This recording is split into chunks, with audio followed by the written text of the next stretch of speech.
우리 반응이 너무 생소해서 좀 너무 당황스럽습니다. 어느 날 제가 이제 경찰청에 회의를 갔습니다. 그랬더니 정말 그 후배 프로파일러 중에 한 분이 선배님 정말 그만두니까 좋으세요? 이렇게 물어봐요. 그래서 제가 정말 또 철이 없이 얼굴에 또 환한 웃음을 지으면서 심지어 너무 좋아. 야 그만두니까 너무 좋아. 나 정말 줄것이 좋아. 밤 10시, 11시에 자려고 누우면 아침까지 아무도 전화하지 않아. 새벽에 나갈 일이 없잖아. 난 밤새 난 잠을 잘 수 있는 것이 얼마나 행복한지 난 몰랐어. 너무 좋아. 그리고 아침에 일어나잖아. 갈 데가 없다. 진짜 행복하다.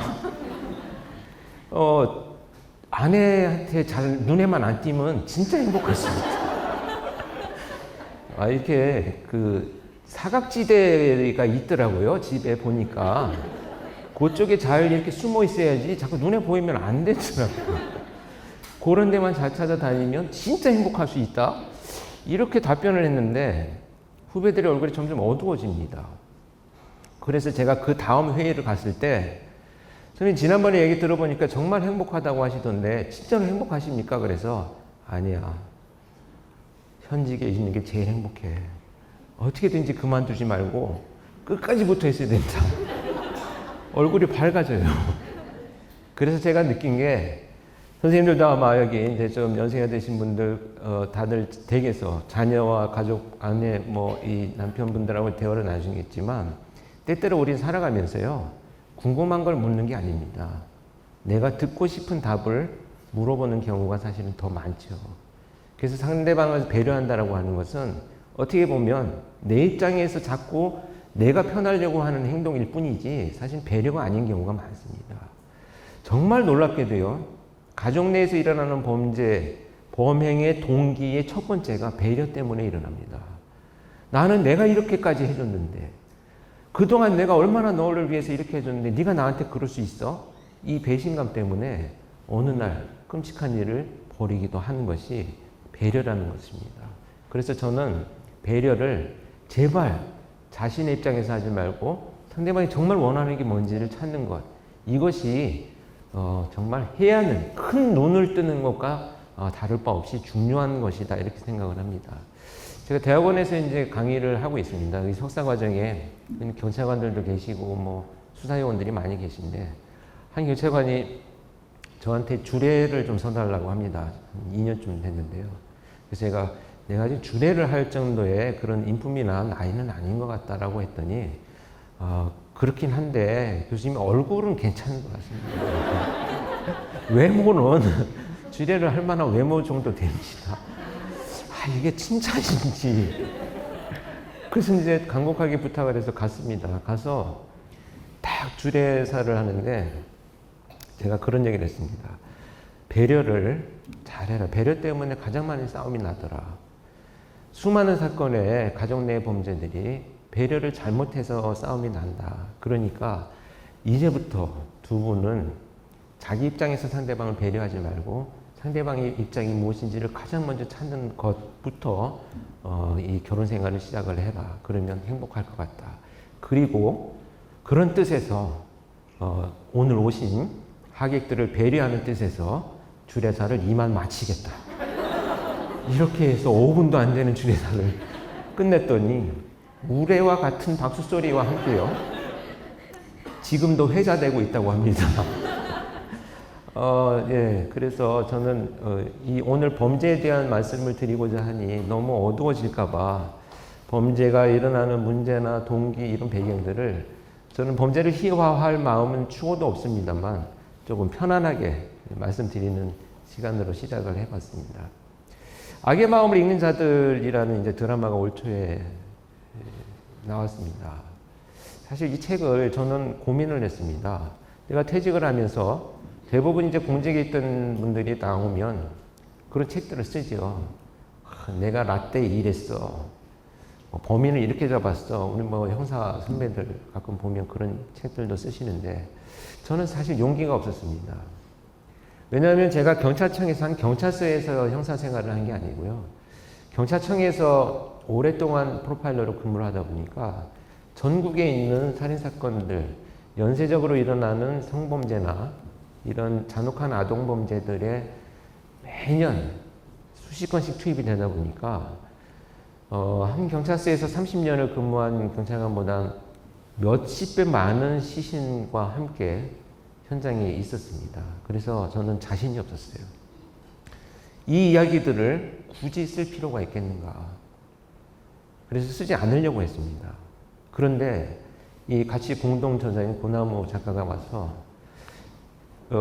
형님의 이야기를 쓰는 게 아니고 그때 일어나고 있었던 어떤 범죄의 흐름과 변화에 누가 어떤 방식으로 대처했는지 이것을 기록으로 남길 필요가 있습니다. 이렇게 설명을 하더라고요. 그래서 제가 정말 설득됐어요. 그래, 그러자. 그래서 무려 2년간을 취재를 해서 고나무 작가가 써오면 제가 다시 수정하고 피해자 이건 너무 고통스러워 이거 빼자. 다시 수정하고 서로 수정 작업을 2년간을 거쳐서 불과 그 졸작이 나왔는데요. 당연히 쓰고 나서 책이 안 팔렸죠. 누가 관심이 있겠습니까? 그런데 저는 그냥 만족했어요. 그래, 이 기록이야. 이건 논픽션이니까 지어낸 말 없이 기록이야. 이런 생각을 하고 있었습니다. 어느 날 SBS에서 드라마를 하겠다고 찾아왔어요. 그래서 제가 거절했습니다. 그 범죄자들 유명한 배우들 막 갖다가 범죄자 막 그 역할을 시키면서 범죄자가 마치 대단한 무슨 서사가 있고 막 이런 것처럼 보여지는 이런 영화나 드라마 내 책을 통해서 그런 걸 만들기 싫다. 그런데 그 오신 분이 그게 아니고요. 김남길 배우가 교수님의 역할을 합니다. 그럼 해야지, 그럼. 아니, 그 얘기를 먼저 해야지. 왜 그 얘기를 늦게 합니까? 그래서 그냥 너무 놀라서 시작을 했어요. 그래서 그 12편을 찍을 때 저는 이제 그 녹화장에 굉장히 자주 가 있었는데 너무 가슴 아파서 저 사실 힘들었습니다. 그 한 편 한 편을 보면서 정말 12편이 끝나는 날 제가 막 이제 드디어 내가 퇴직하는가? 이런 생각이 들 정도로 힘들게 그 드라마를 봤는데 제가 여러분들한테 말씀드리고 싶은 첫 번째 이야기는 그겁니다. 많은 분들이 질문하십시오라고 하면 어떤 이야기를 질문하시냐 하면 강호순이나 이런 이영철 정남규 이런 사이코패스들 그건 어떤 놈들이에요? 그 놈들을 말할 때 어떻게 합니까? 그들이 교묘하게 범죄 저지를 때 어떻게 하죠? 그런데요. 어디를 가도 제가 강연을 다니면서 질문하십시오라고 했을 때 어느 누구도요. 이 질문을 안 하십니다. 그 사건의 피해자의 남은 유가족들은 어떻게 지내시는가? 이것을 질문하는 분이 안타깝게도 안 계세요. 우리가 끝없이 기억해야 될 것은 강호순이나 유영철, 정남규 이런 놈들의 이름이 아닙니다. 그 돌아가신 피해자와 그 유가족들이 지금도 회복되지 않는 고통 속에서 우리 사회 구성원으로서 어떻게 우리가 같이 숨쉬고 살아가고 있는지를 우리가 관심을 가져야 된다는 생각을 저는 많이 합니다. 그래서 그 책의 제목은요. 악의 마음에 있는 자가 아니고 악의 마음에 있는 자들입니다. 범죄는요. 제가 아무리 뛰어난 능력과 어떤 경험과 과학적 지식이 있고 심리학적 지식이 있다고 해도요. 누군가 개인이 범죄를 마주치고 범죄와 대처했을 때 제가 분석을 해서 범인을 잡을 수 있는 능력을 갖고 있지는 않습니다. 절대 그런 능력은 누구에게도 없습니다. 그 자들, 누가 어떤 협업들을 하고 사회에 그런 범죄를 저지르는 자들과 싸워왔느냐. 이것들이, 이런 이야기들이, 이것들이 지금 어떻게 알려져야 되는가를 고민하는 것이 그 책이었고요. 그들이 누구여야 되냐 하면 현대 사회에서는 여기 이 자리에 앉아있는 우리들이어야 된다고 저는 생각합니다. 왜 그런지는 이제 차차 말씀을 드리겠는데요. 악을 저지르는 자들이 제일 싫어하는 게 뭔지 아십니까? 경찰 아니에요. 마동석 아닙니다. 제가 여담이지만 그 마동석 범죄도시 2 나왔을 때요. 이제 우리 알쓸범잡하고 이렇게 가까운 지인들 몇 사람을 이제 시사회 초대를 해가지고 제가 시사회를 개봉하기 전에 보고 호프집에서 이렇게 마동석 배우하고 이렇게 몇 명 출연했던 사람들하고 저희들 이게 생맥주를 마시는데 제가 생맥주 2잔을 마시고 겁도 없이 마동석 일로 와봐 나랑 팔씨름 한번 하자. 손을 딱 잡았는데 팔뚝이요. 제 허벅다리 2배만. 야 이거는 그냥 오만이구나 오만. 그래서 내가 한번 손잡아 보려고 했어. 그리고 조용히 말았습니다. 힘을 줄 수가 없어요. 주먹이 제 얼굴만 합니다. 악인들이 무서워하는 건 그런 형사가 아닙니다. 악을 저지르는 자들이 제일 무서워하는 사람들은 누구냐면요. 이 자리에 계신 절대 선입니다. 절대적으로 모여있는 선한 사람들의 집단을 악인들은 가장 두려워합니다. 왜? 경찰은요, 수사를 해서 법정에 올리기까지 많은 시간이 필요하지만 우리 절대선은요, 악을 지적할 수 있습니다. 비난할 수 있고 언제든지 처벌할 수 있는 게 절대선이라고 저는 생각합니다. 그래서 이제는 우리들이 같이 대응하지 않는다면 이 사회의 현대사의 범죄는 굉장히 견디기 힘들어집니다. 이유를 말씀드려 보겠습니다. 90년대 초반까지요, 한국 사회에서 일어났던 범죄들은 동기가 뚜렷했습니다. 그래서 사건이 발생하면요, 수사반장들이 나가가지고, 수사반장 아시죠? 수사반장이 나가면, 수사반장의 팀들이 나가면 다 잡아왔어요. 이건 도둑놈인데, 이건 원한 살인사건인데, 이거는 금품살인 치정인데, 돈과 관련된 이런 살인사건인데, 다 인과관계가 있는, 물론 그 인과관계가 살인을 정당화할 수는 없습니다만, 그렇게 어떤 원인과 이 이유가 그들 사이에서 일어나는 살인사건의 범죄들이 우리나라의 대표적인 범죄였습니다. 그 명예경찰 중에 가장 계급이 높은 분이 최불암 선생님입니다. 최불암 선생님이 경무관이에요, 심지어. 경무관. 경찰서장보다 높은 분입니다. 자, 그런 수사반장들이 투입이 되면 다 잡아왔습니다. 동기가 뚜렷해요. 수사반장 설정할 수 있었습니다. 그런데 93년, 94년, 5년 이 사이에 나타난 자들이 누구냐 하면 지존파, 막가파 이런 범죄 집단들입니다. 이 자들은요, 집단으로 몰려다니면서 말도 안 되는 자기 합리화를 하면서 피해자들을 무참히 살해하는 범죄를 저질렀죠. 즉, 원인도 없이 자기가 스스로 경험하는 주관적인 분노나 고통을 불특정한 사람들을 대상으로 마구 표출하는 범죄가 이 사회에 나타나기 시작한 첫 번째 이 양상이었습니다. 그런데 그 범죄들이 일어났을 때 우리 사회는요, 전부 충격을 받았지요. 그리고 끝났습니다. 아무것도 바뀌어지지 않고요. 경찰은 아무것도 준비하지 않았어요. 그냥 충격만 받고 끝나버렸습니다.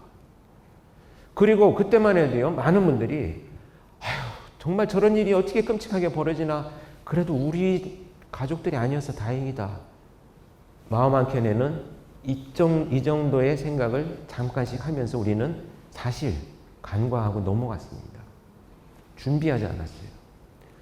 99년도가 돼서 결국은 경찰청에서 CSI로 근무하던 저를, 야, 너는 이제 말이야, 범죄 현장에 우리가 점차 증거가 줄어들고 계획범죄를 저지르고 원인도 못 찾겠고 하는 범죄가 늘어나니까 프로파일링이라는 걸 한번 해봐 라고 발령을 했어요. 그래서 제가 발령이 났습니다. 느닷없이 CSI로 현장에서 근무를 하고 있다가. 그래서 가서 프로파일링이 뭐예요? 제가 물어봤어요. 그랬더니 저를 발령낸 분이 나도 모르겠다. 같이 연구해보자. 그래서 좌절했습니다. 아니, 그럼 뭐하러 여기 나를 발령낸 거냐? 모르겠다. 같이 연구해보자. 이렇게 시작을 진짜 했습니다.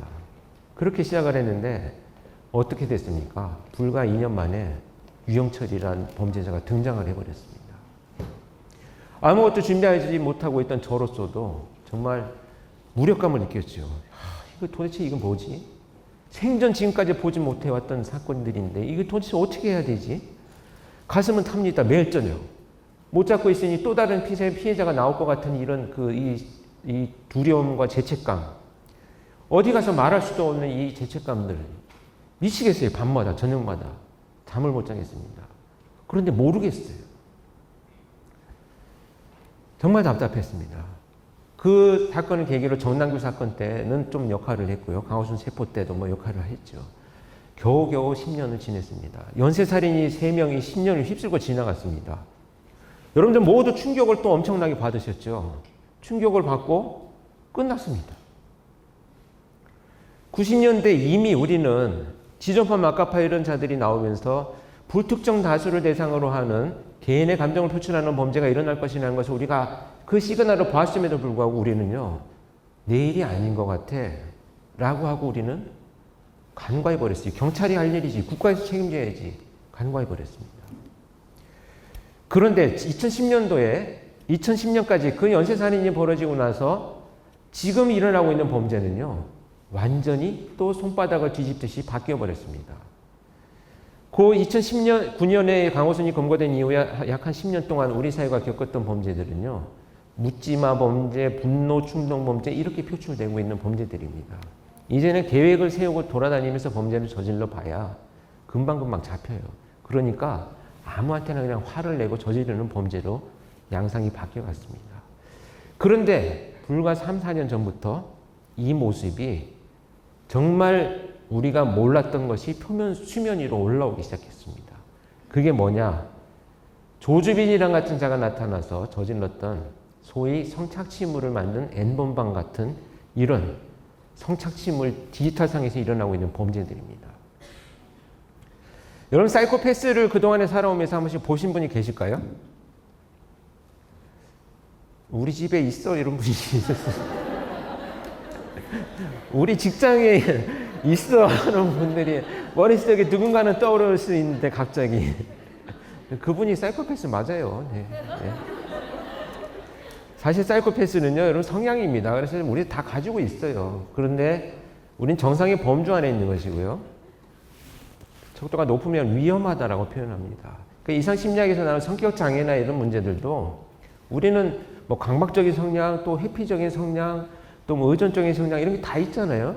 그런데 우리는 정상의 범주 안에 있기 때문에 사회생활을 하는데 문제를 갖고 있지는 않습니다. 근데 이게 항상 벗어나면 문제인데, 사이코패스들은 어떤 자들이냐면요, 늘 사람을 죽이는 범죄자가 아니고 내가 필요하다면 내 목적을 이루기 위해서는 때때로 사람을 좀 죽여도 괜찮아, 또는 죽어도 괜찮아, 이렇게 생각하는 사람들입니다.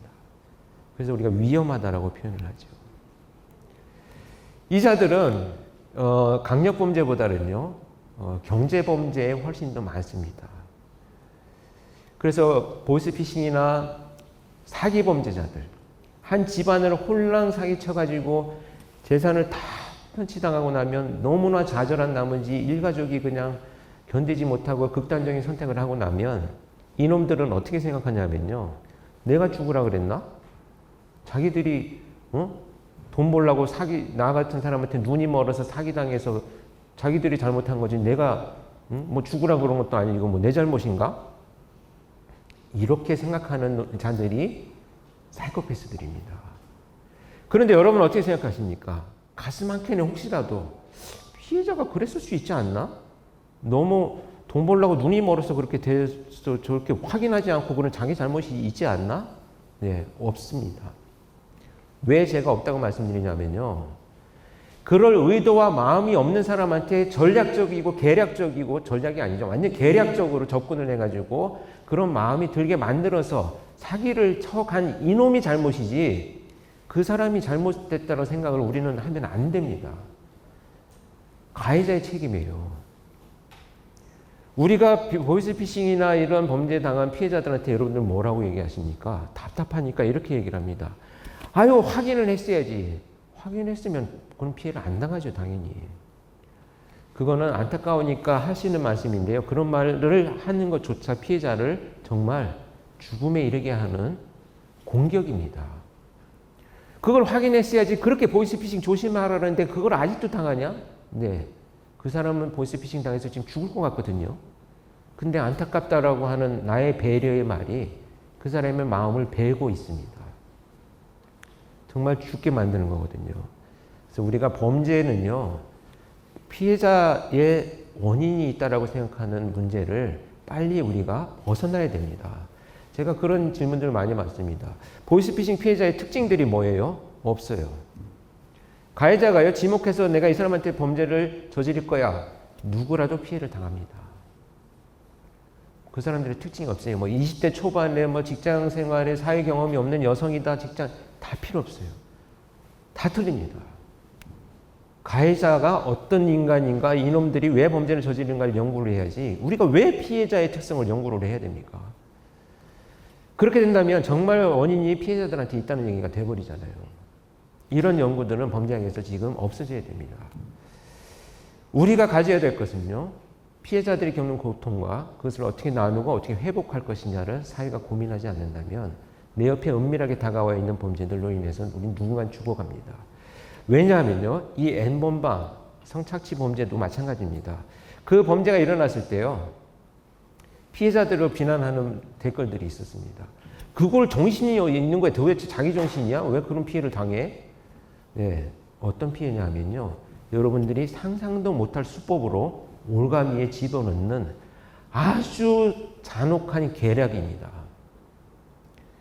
이런 것들을 저지르고 그 사람이, 그 피해자가 그로 인해서 극단적인 선택을 해서 죽고 나면 조주빈 같은 자들은 내가 죽으라 그랬나? 라고 하는 사이코패스의 전형적인 모습을 드러내고 있지 않습니까?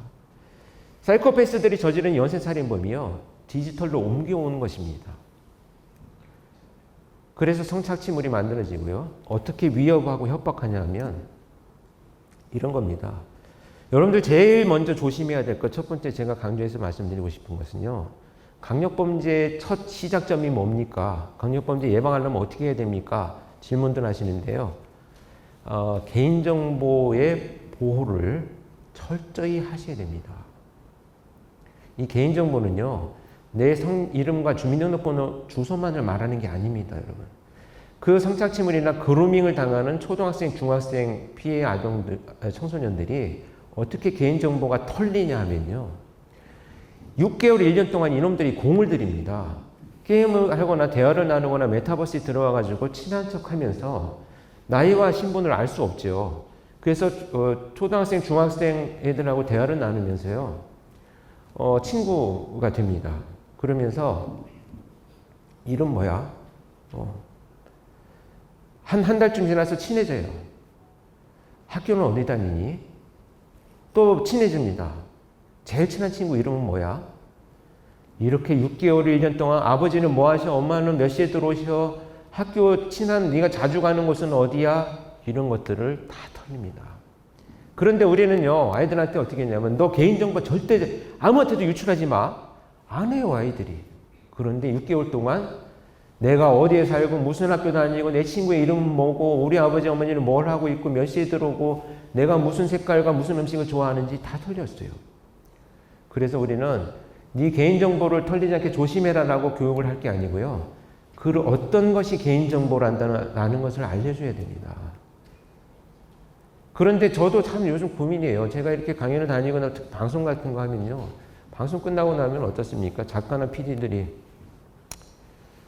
출연료 드릴 테니까 성명, 주민등록번호, 주소, 통장 사진 찍어서 보내주세요. 홀랑 보냅니다. 홀랑.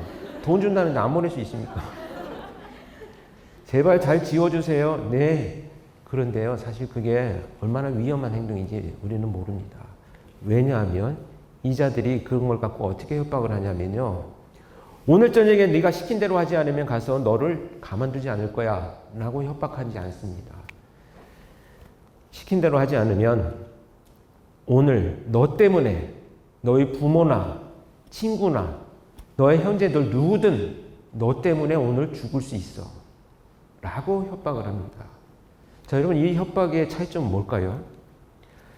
너를 오늘 해칠 거야 라고 하는 협박은요, 내가 도움 요청을 할 수 있는 기회가 있습니다. 경찰에 도움 요청할 수도 있죠. 근데 나 때문에 지금 누구한테 연락을 해줄지도 몰라. 아버지는 늦게 들어오고 어머니도 일하고 계시고 지금 친구 또 누군지도 모르지만 나 때문에 누군가 정말 죽을 것 같다라고 하는 두려움은요, 정말 상상도 못한 협박 작용을 합니다. 이때 대부분의 피해자들은 합리적인 판단을 절대 하지 못합니다. 대부분 우리가 이런 사건들 일어나면요, 야, 그냥 한 대 때리지, 화나지, 당연히 경찰에 신고했어야지. 그건 우리 생각입니다. 그 피해를 당하는 피해자는요, 그렇게 합리적으로 판단할 수 없는 심리적인 문제와 신체적인 문제를 같이 경험하고 있습니다. 이게 자율신경계가요, 교감신경계가 각성이 되면, 두려움 때문에 각성이 되면요, 심박수가 막 뛰기 시작하면서 심장이 두근두근 하면서 손발에 마비 기능이 오거든요. 선생님들 아마 갑자기 막 횡단보도 앞에서 차가 갑자기 섰거나 뭐 이런 놀라는 장면이 있어 보십시오. 우뚝 서서 그냥 온몸이 그냥 꽁꽁 얼어붙어 있는 이런 경험들을 하시잖아요. 그런 일들이 사건 피해자들한테 일어납니다. 그래서 우리가 생각하는 것처럼 그렇게 합리적으로 판단하지 못한다는 거죠. 끝없이 우리가 비난할 것은 피해자가 아니고 가해자이어야 한다는 얘기를 드리고 싶습니다. 자, 이렇게 발전된 범죄들은요, 어떻게 우리 주변으로 파고들었느냐. 이제 남이 모르는 사람들이 불특정 다수를 공격하는 범죄보다 더 많이 늘어난 것이요, 스토킹, 가족 내에서 자녀를 학대해서 살해하는 범죄, 아동 성범죄, 그루밍. 이 그루밍 범죄가 얼마나 무섭냐면요, 얼마 전에 또 그런 그 일로 사건으로 제가 그 프로파일러들하고 대화를 좀 나눴었는데, 가스라이팅이나 그루밍이 왜 위험하냐면요, 여기 어머니들 많이 계신데요, 고등학교에 2학년에 다니던 여학생입니다. 6개월을 거쳐서 그루밍이 되어가지고 오프라인에 만나서 성관계를 맺어왔어요. 이건 성범죄입니다. 경찰이 체포를 했지요. 법정에서 어떤 일이 일어났냐면, 저 사람은 나를 강압으로 성폭행한 게 아닙니다. 내가 좋아서 우리는 사랑하는 사이입니다. 20년 차이 나는 남자. 자기가 그루밍 당하면서 이게 피해라고 생각하지 못하는 심리적인 지배를 하는 범죄가 바로 이 범죄이기 때문에 이거를요, 당사자가 예전처럼 멈출 수 있는 이런 범죄가 아닙니다. 우리가 우리 주변의 아이들과 동료와 친구들을 돌보지 않으면 나도 당할 수 있는 것. 가스라이팅에서 벗어나려면 어떻게 해야 돼요? 본인 혼자 가스라이팅 당하고 있어 생각하고 할 때는 이미 벗어난 겁니다. 내가 지금 가스라이팅 당하고 있어 라고 생각한다면 벗어난 거예요. 가스라이팅 당하는지를 모르기 때문에 가스라이팅을 당하는 겁니다. 그루밍도 마찬가지예요. 그래서 제가 왜 우리들이라는 말씀을 드리냐면, 아이들의 징후를 잘 보십시오. 대표적으로 나타나는 징후가 뭐냐면, 아이들이 관계를 끊습니다. 친구들 간에. 왜? 이 범죄를 저지른 자들은요, 자기가 조종하고 통제하기 위해서, 야, 그 친구 너 지난번에 친하다고 했던 그 친구 있잖아. 걔 만나지 마. 이렇게 조금씩 이 아이, 피해자의 주변 관계를 끊어요. 그래서 자기도 모르게 관계가 축소됩니다. 사회적 관계가. 근데 별 문제가 없던 아이가 갑자기 우울증이 온 것도 아니고 특별한 문제가 없는 것 같은데 자꾸 관계가 단절되고 뭔가를 자기 의지보다는 자꾸 눈치를 보는 이런 증상이 2, 3개월 사이에 갑자기 나타났다. 네, 도움을 요청하셔야 됩니다. 경찰에 혹시라도 연락을 해서 우리 아이가 그루밍이나 가스라이팅을 당하고 있는지 한번 확인을 해 주십시오. 또 경찰이 아니더라도 지금 사이버 신고를 할 수 있는 곳들이 많이 있습니다. 청소년들 사이버 관련된 범죄에 관련해서 신고할 수 있는 그 부처들이 많이 있습니다. 여러분들 인터넷 찾아보셔가지고요, 신고를 해서 확인해야 됩니다. 그렇지 않으면요, 범죄가 한 달에 가스라이팅, 뭐 일주 만에 그루밍 당하느냐, 그렇지 않아요. 6개월, 1년이 가면서 자기도 모르게 스며들어 버립니다. 그리고 법정에 나가서 범죄자를 두둔하는 정말 안타까운 일이 지금 일어나고 있는 범죄들입니다. 그러고 보니까 제가 PPT를 한 장도 안 넘겼네요. 네. 이때가 퇴직을 할 때는 이때보다는 살이 많이 빠졌죠. 네. 많이 뺐습니다. 제가 말씀드린 내용들이 지금 샥샥 지나가고 있습니다.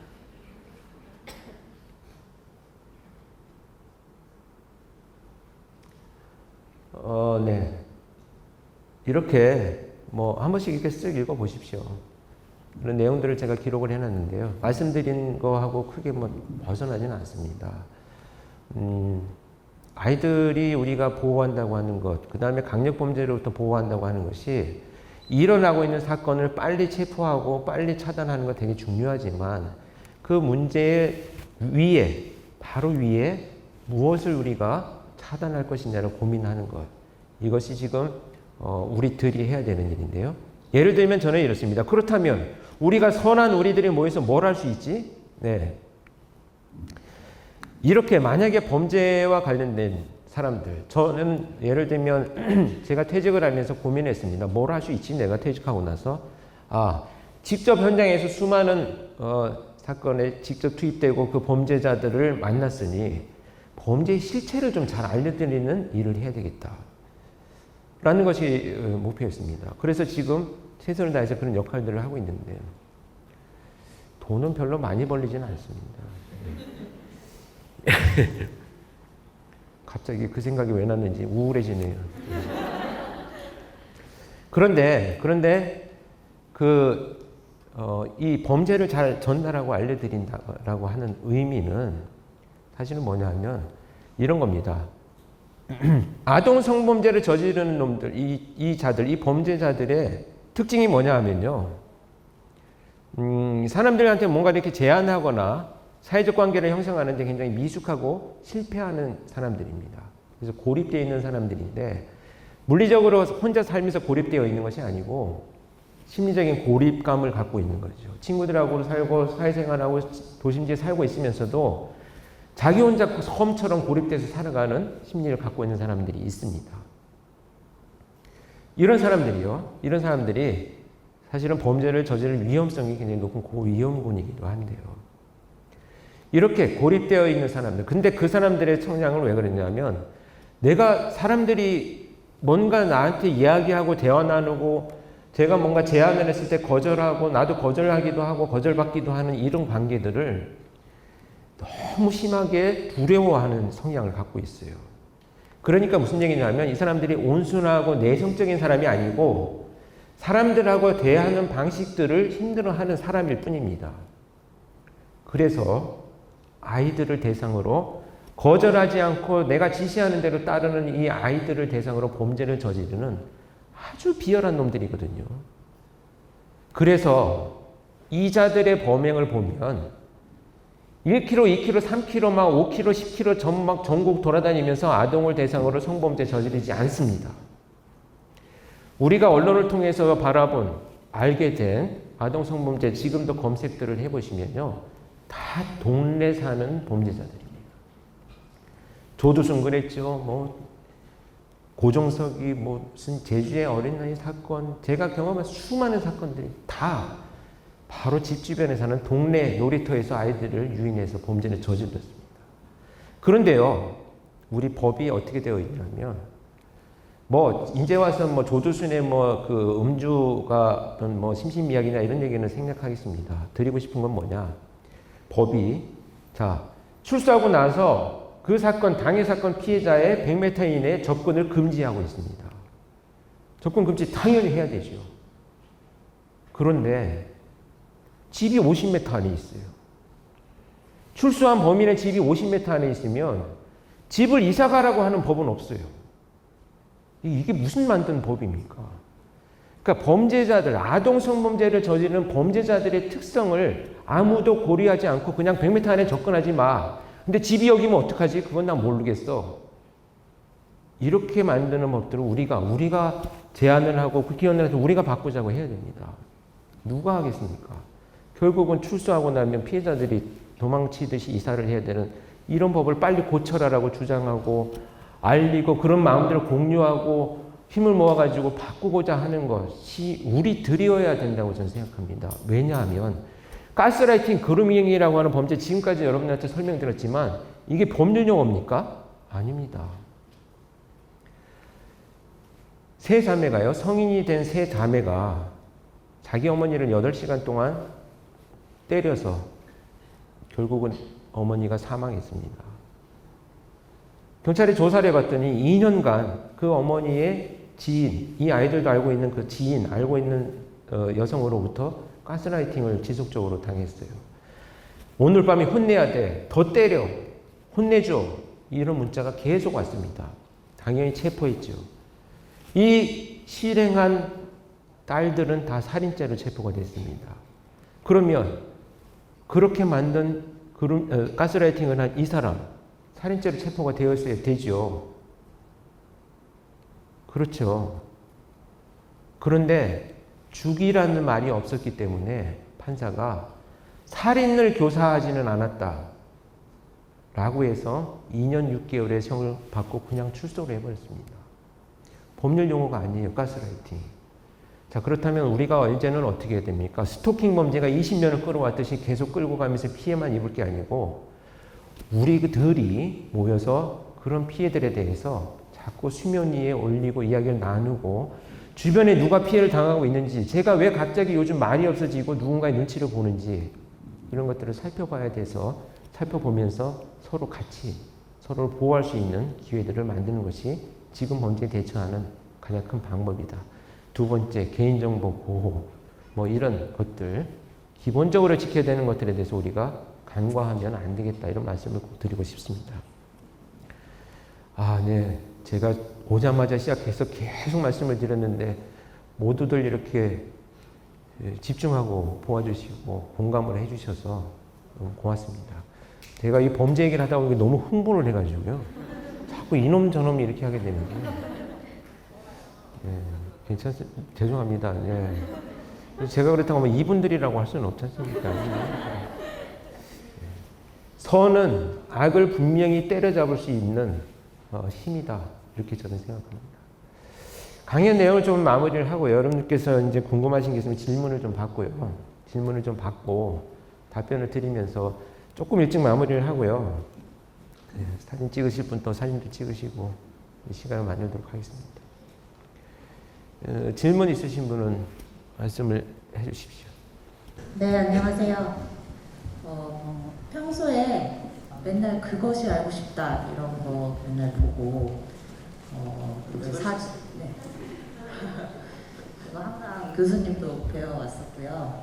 그래서 이제 제 욕심에 아들을 프로파일러를 만들고 싶은데 진로를 어떻게 해야 될지 감이 안 와서 여쭤보고 싶었어요. 그 옆에 지금 같이 온 아드님이세요? 몇 살입니까?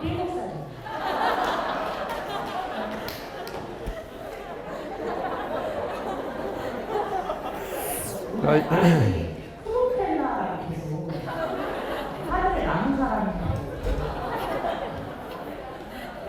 사람이 제가 그동안에 수많은 진로 이야기를 했습니다만 7살의 진로를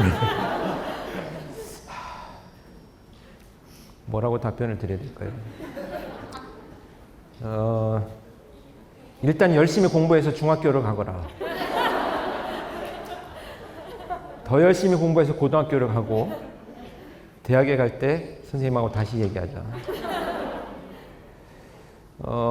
지금 근데 어머니가 볼 때는 이 프로파일링 하면 특별한 능력이나 뭐 성격이나 소양이 있어야 되는 건 아닙니다. 누구나 할 수 있거든요.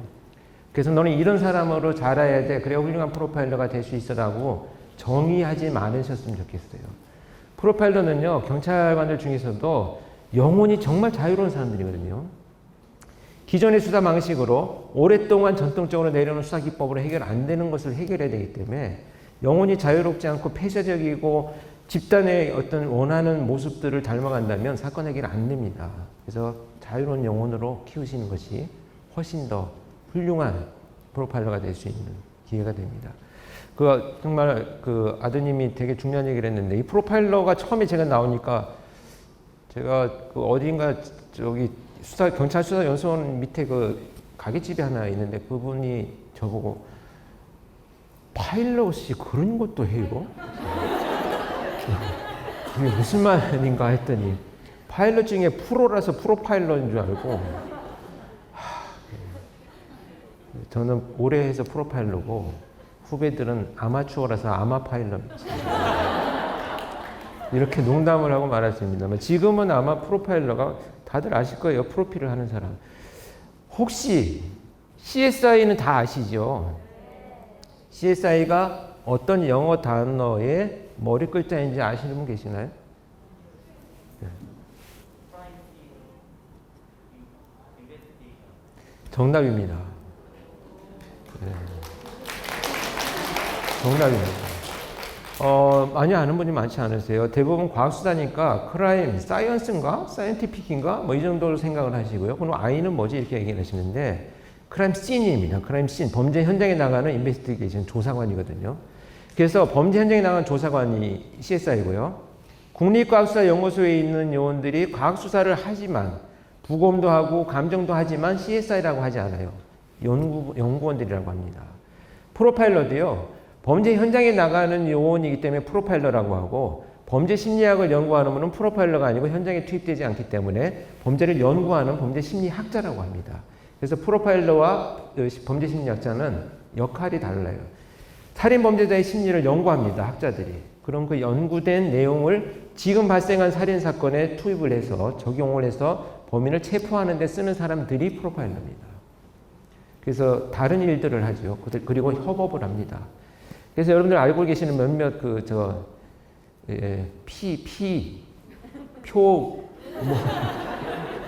프로파일러. 게임도 안 돼요. 게임도 안 되는 있습니다. 워낙 제가 친해서 농담으로 했습니다. 근데 현장에 이렇게 투입되는 요원들이 아니고요. 연구를 하고 저하고 협업을 해서 범인을 체포하는 이런 일을 같이 하는, 그러니까 결이 좀 다른 이런 일들입니다. 그래서 얘가 범죄 심리학 될 건지 프로파일 될 건지 CSI 될 건지 이런 부분들을 잘 살펴보시는 것도.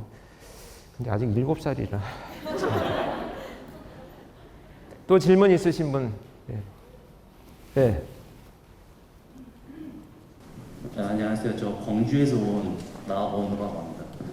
저도 프로파일러 되는 법에 대해서 좀 알고 싶은데 제가 경찰을 꿈꾸고 있어서 프로파일러가 이제 선생님 같은 경우에는 형사였다가 CSI에 가셨다가 이제 프로파일러가 되신 케이스인데 혹시 지금도 그런 케이스를 밟아서 프로파일러가 되는 분이 있으신지. 왜냐하면 지금 특채로 많이 붙는 걸로 알고 있거든요. 그래서 그거에 대해서 알고 싶고, 그리고 마지막으로 제가 선생님 책 사가지고 왔는데 사인도 좀 받고 싶습니다. 고맙습니다.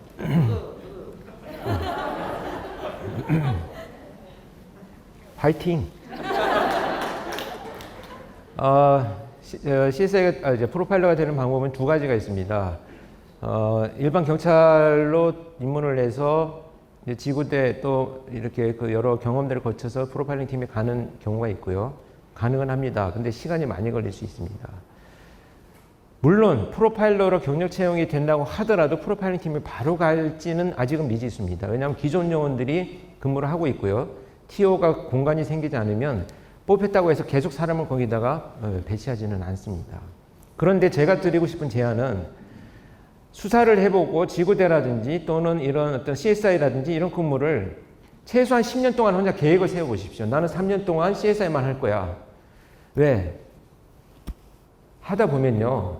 주변의 동기들이 막 승진도 하고 막 표창도 타고 막 형사도 하고 막 되게 잘 나가는 것 같이 보이거든요. 그러면 내가 길을 잃어요. 내가 이때가 아니라 내가 형사했었어야 되나? 또 그거 하다 보면 또 이쪽에 근무하는 요원이 막 전문가가 돼가는 거 보면 내가 저거 그냥 했었어야 되나? 이렇게 살면 안 돼요. 목표를 10년, 나는 3년 동안 CSI만 할 거야. 나는 3년 동안 강력 형사를 경험해 볼 거야. 이렇게 해서 어느 순간이 됐을 때 나는 프로파일러를 한번 일하고 싶습니다. 라고 하면 그때 기회를 찾는 것이 정교한 프로파일링을 할 수 있는 기회가 됩니다. 너무 서두르지 말고 기간을 길게 잡고 본인을 만들어 가시라는 말씀을 드리고 싶어요. 경력 채용으로 뽑는 거는 인원이 얼마 안 됩니다. 그리고 해마다 뽑지도 않고요. 뽑혔다고 해서 말씀드린 대로 바로 프로파일링 팀에 투입되느냐, 그것도 사실 미지수예요. 지금 전국에 프로파일러가 32명이 있습니다. 33명에서 제가 퇴직하고 32명인데 아직도 보강이 안 되고 있는데 그 중에 74%가 여성 프로파일러입니다. 왜냐하면요, 제가 99년도에 2000년도가 되면서 한국의 프로파일러가 됐잖아요. 그 혼자서 몇 년을 그냥 맨땅에 헤딩을 하다가 2005년도에 경찰청장이 당시에 국회에 불려가서 사건이 이렇게 나는데 내 대책은 뭐야?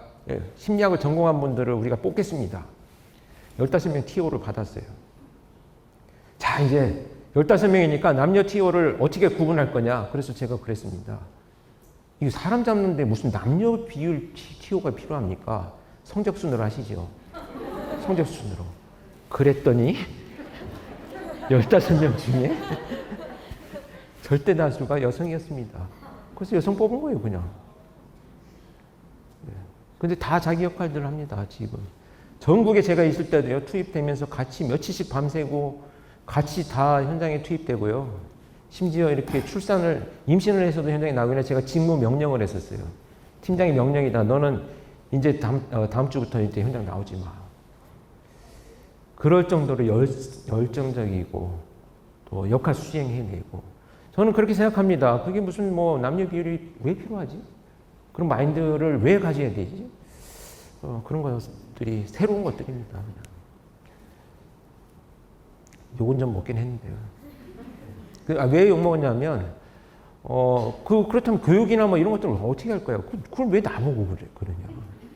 그건 높은 사람들이 알아서 해야지. 무슨 질문 하셨었죠, 참? 예, 그렇게 하시면 됩니다. 그래서 경력 채용이나 아니면 들어와가지고 계획을 세워서 걸어가는 것이 저는 굉장히 더 후자를 더 제안을 합니다. 예, 또 질문 있으신 분? 예, 시간이 많지가 않습니다.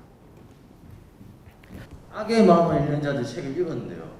거기서 그 선생님께서 교수님께서 그 윤동주 시인의 자화상을 좋아하신다고 하셨는데 그 어떤 의미에서 그 시를 좋아하시는지 그리고 또 맥주를 좋아하셔서 곰삐라는 별명이 있으시다고 했는데 아직도 맥주를 좋아하시는지 여쭤보고 싶습니다.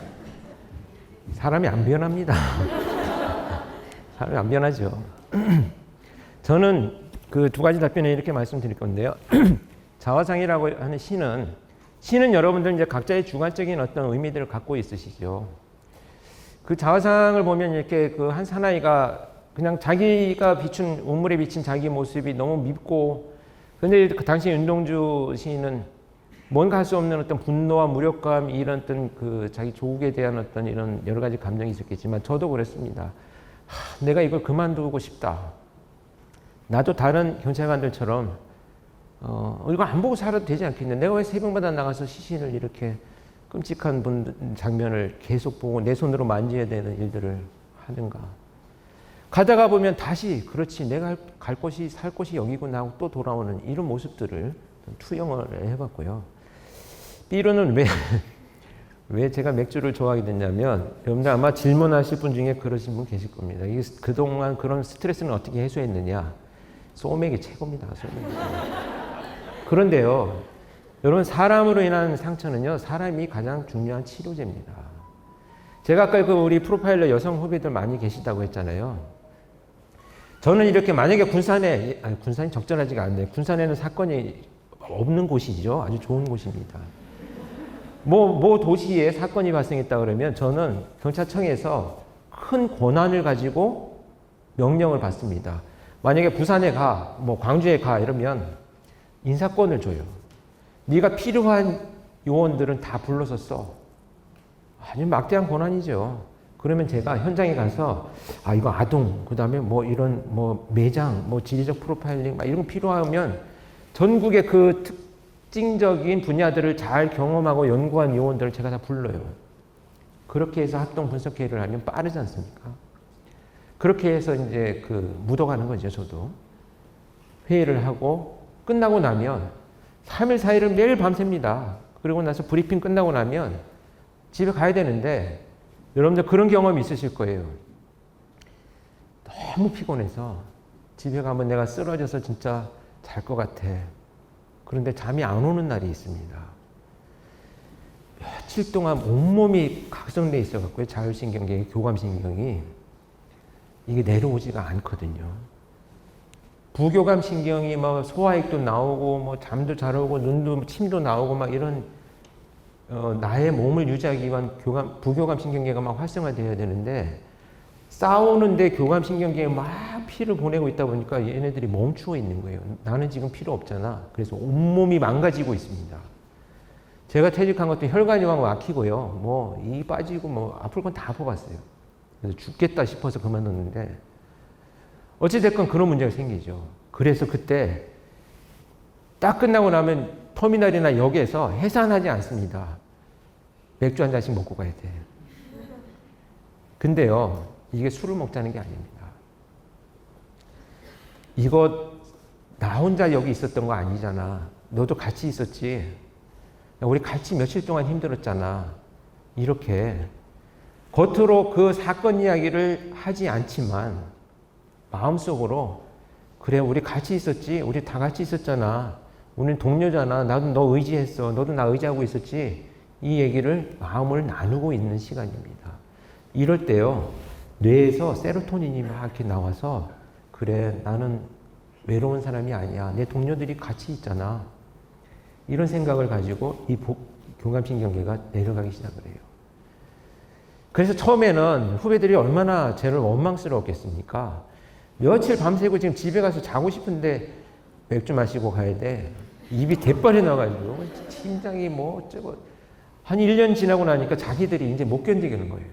이게 왜 필요한 시간인지, 왜 우리가 같이 모여서 마음을 나누고 가야 되는지, 이 참혹한 현장에서 있었던 일주일간의 일을 누구와 나눌 수도 없고 우리밖에 할 수 없는 얘기라는 것을 우리가 같이 나눈다는 거. 이것이 저를 지켜온, 스트레스를 지켜온 힘입니다. 그래서 이제 가끔 비루에다가 이제 소주 좀 타기도 하는데요. 뭐 그렇게 술 취하자고 하는 건 아니고요.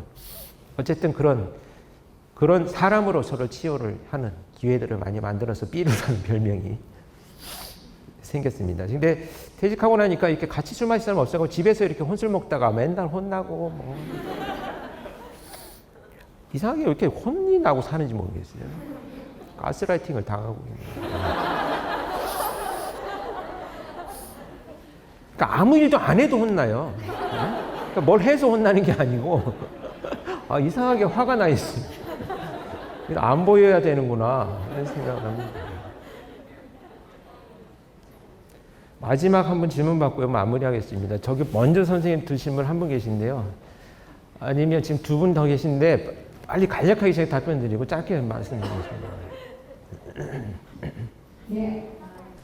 저희가 가스라이팅이든 그루밍이든 지금 우리는 사실 다 전문가가 아니잖아요. 주변에서 지켜본다고 하더라도 아니면 당사자가 되더라도 그런 거에 대해서 잘 모르고 또 아까 범죄는 계속 진화 아니면 성장 아니면 변화하고 있잖아요. 그럼 지금 이것도 수년 후가 되면 또 다른 방법의 범죄가 일어날 텐데 그때까지 우리가 절대적으로 선으로 모여있는 집단이 되기도 전에 그런 상황이 벌어진다면 스스로 나에게 아니면 가족에게 아니면 지인이든 친척이든 어떤 교육이나 훈련을 통해서라도 이런 범죄나 이런 대처에 대해서 좀 알아야 할 텐데 저는 좀 현실적으로 내가 아니면 가족이 어떤 이런 일들을 당했을 때 좀 더 빠르게 캐치해낼 수 있는 그런 현실적인 방법이 있지 않을까 생각이 되어서 여쭤보고 싶습니다. 네, 되게 중요한 말씀입니다. 근데 제가 짧게 말씀드리고 지나갔던 이유는 뭐냐면 사실은 이게 그 깊이 심도 있게 지금 가스라이팅이나 그루밍 성착취 범죄에 대해서 많이 지금 범죄자에 대한 연구가 진행되지 못하고 있습니다. 왜냐하면 법으로 정의되지 않고요. 사회적인 논의를 통해서 지금 어떤 것이 가스라이팅이야라는 것이 정의되지 않았기 때문에 그 범죄에 속하는 범죄자들의 통계가 아예 안 잡히고 있습니다. 그런데 문제는 아니고요. 그렇지만 그럼에도 불구하고 법이 사실 일어나지 않는 범죄를 미리 법으로 만들 수는 없어요. 법은 절대 앞질러 가지 않습니다. 다만 범죄가 변하는 속도가 빠르니 법이 속도라도 맞춰가야 되는데 지금 그나마 속도를 조금씩 맞추고 있는 게 뭐냐 하면 그런 용어들, 그러니까 14세 미만의 아동들하고 대화를 나누면서 온라인상에서 성적인 의미를 내포하고 있는 대화를 한 것만으로도 이제 처벌이 되는 법이 통과됐습니다. 이런 것들, 그러니까 본질을 차단하는 이런 법률들부터 시작이 되고 있고요. 특히 지금 작년 9월부터는 사이버 수사팀에서요, 그 성착취물이 자기들이 운영하는 그런 그 방이 있죠. 그 이 사이트에 이 언더커버로 침투해가지고 들어가서, 그러니까 위장 경찰로 들어가서 수집된 증거를 법정에서 인정하겠다라고 해서 지금 많은 성과를 내고 있거든요. 많은 방들이 파괴되고 그 범죄자들을 체포하고 있고 이렇게 하고 있기 때문에 선생님 말씀대로 미리 걱정할 필요는 없을 것 같습니다. 다만 징후는 뭐냐? 현실적인 징후는 아까 말씀드린 대로 대표적인 특징은 그겁니다. 아이가 이유 없이 고립되거나 아이가 아니더라도 누군가 특별한 신분상의 어떤 문제가 없었는데 우울감을 느끼거나 고립되고 있는, 또 눈치를 보거나, 이것이 대표적으로 첫 단계에서 나오는 그 증상들이기 때문에 그런 것들만 좀 살펴볼 수 있어도 훨씬 도움이 되지 않을까 하는 생각을 합니다. 좀 더 그 이 범죄에 대한 얘기는요, 제가 책에 또 써놨습니다. 기회가 되시면 또 책을 한 권 사실 저기 여기 앞에 있는 학생 한 분만 받고요. 네, 그 오늘 마무리하겠습니다. 예, 거기 한 분. 안녕하십니까 교수님. 전 경찰 준비하고 있는 엄친이라고 합니다. 많은 범죄자들을 만나면서 아까 스트레스를 많이 받으셨다고 했는데 경찰을 하신 걸 후회하지 않으십니까? 가슴을 찌르는. 저는 경찰이 되고 싶어서 경찰이 된 사람이 아닙니다. 저는 고등학교 졸업하고 공부를 별로 못했는데 이 집이 좀 가난해서 장학금을 받고 대학을 갈 정도가 아니니까 그저 그런 놈이었었죠. 그래서 이제 도망가 치듯이 군대를 갔는데 너무 좋더라고요. 밥도 주고 옷도 주고. 그러면서 이제 제대할 때가 되니까 그 아버지가 이제 찾아오셨어요. 공무원 시험이라도 봐야 돼. 뭐 할 거니 너 나와서. 그리고 상황이 이제 경찰 원서였어요. 그래서 제가 이거라도 돈을 몇 년 모아서 합격이 된다면 그냥 나의 길을 가고 싶다라고 했는데 경찰에 딱 되고 나서 보니까 월급이 너무 적어서 이거 몇 년 모아봐도 이게 안 될 것 같더라고요. 그래서 30년 했는데요. 그때 저는 이렇게 생각했습니다. 그때 저는 이렇게 생각했어요. 꿈이 없어졌잖아요. 경찰에 직업이 생겼어요. 근데 경찰학교에 들어가서 이제 교육을 받는데 정말 미친 듯이 놀았거든요.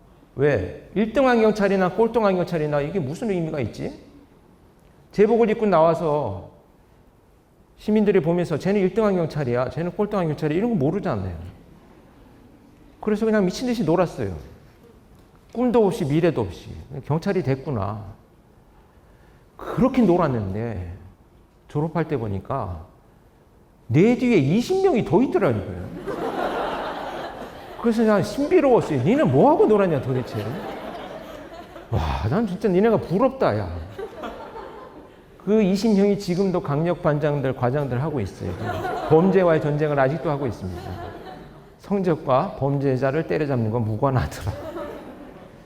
그리고 나서 현장에 투입돼서 제가 제일 먼저 본 게 뭐냐면 제복을 입은 나의 모습이었어요. 사건 현장에 나갔는데 CSI가 되어가지고 가방을 들고 형사를 하다가 CSI가 되어가지고 범죄 현장에 나갔는데 지문이 어디 있는지 뭐 교육도 제대로 안 받고 뭐가 뭔지도 모르겠어요. 근데 피해자인 가족 이 신혼부부였었는데 폐물을 홀랑 다 이 도난 당해가지고 속이 상해서 막 울고 있는 모습을 보니까 이게 내가 할 일이구나. 그때부터 저는 제복을 입은 것이 그 제복으로서도 이미 국민들과의 약속이라고 생각을 해서 옷을 벗을 때까지 지금도 경찰이 된 것을 한 번도 후회하지는 않습니다. 경찰이 되어서 후회한 게 아니고 경찰로서 더 많은 범죄를 빨리 차단하지 못한 죄책감이 훨씬 더 크게 남아 있습니다. 그래서 그 죄책감을 버리고자 노력을 합니다.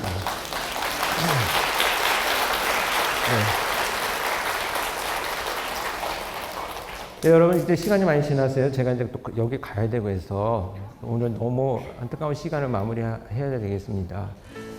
초대에 말씀드린 것처럼 범죄를 희화화하거나 뭐 범죄 가지고 저는 이렇게 막 다니면서 이런 그 우스갯소리를 하고자 하지는 않습니다. 그런 마음 추호도 없고요. 여러분들한테 꼭 드리고 싶은 말씀은 우리가 기억할 거는 가해자가 아니고 피해자와 그 가족들의 고통이어야 된다는 것을 다시 한번 강조해서 말씀드리고 마무리하도록 하겠습니다. 고맙습니다.